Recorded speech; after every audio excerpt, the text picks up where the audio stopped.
All right, I don't know what time it is on your clock, but I know what I'm getting ready for. It is time for the Professional CISO podcast with David Malaco.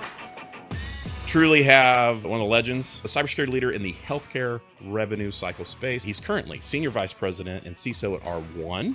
Please welcome Cecil Pineda. For these young leaders that are listening, they want to be deputy CISOs one day. What actionable advice would you give them in building a culture over the long term? Start at themselves. We have work for different leaders. Mm-hmm. When you're inspired, when you're motivated, you do more. You don't need instructions. A lot of the motivation is not just financial. A lot of them is just talking to people, asking them about stuff outside work. Right. Being more involved, being more connected to the individuals, not micromanaging. Give them the ability to be creative. Give them room to operate. Right.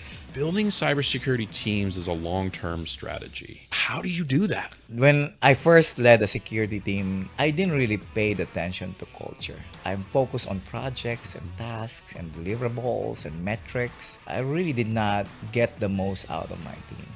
I started talking to different CISOs and I said, when I become a CISO again, I want to make sure that I can focus on culture. You are the public embodiment of working with partners. What are some of the takeaways that somebody can say, how would I maybe do that better? I always tell my team, this is all about the community. Collaboration, that's my number one superpower. We donate a lot of our work, a lot of our time. Yeah. In a couple of years, we want the work we're doing multiplied it in different cities. We're going to grow CISO XC in your cities. Right. Just imagine when I first started, when you do all those small things, I think I can do this. You're not going to eat the elephant in one bite. What area of your work is the most challenging for you?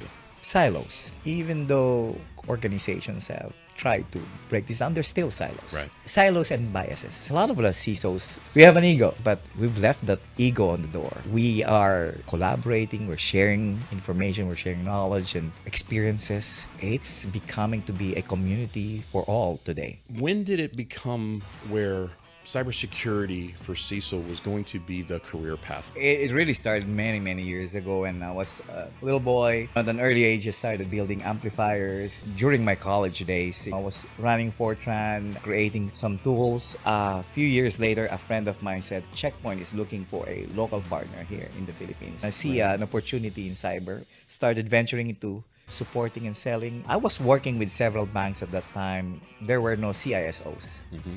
I knew one day there will be something like a CISO. I knew that would be my path. I met this gentleman. He's a CISO at CVS. I was like, I want to be like him.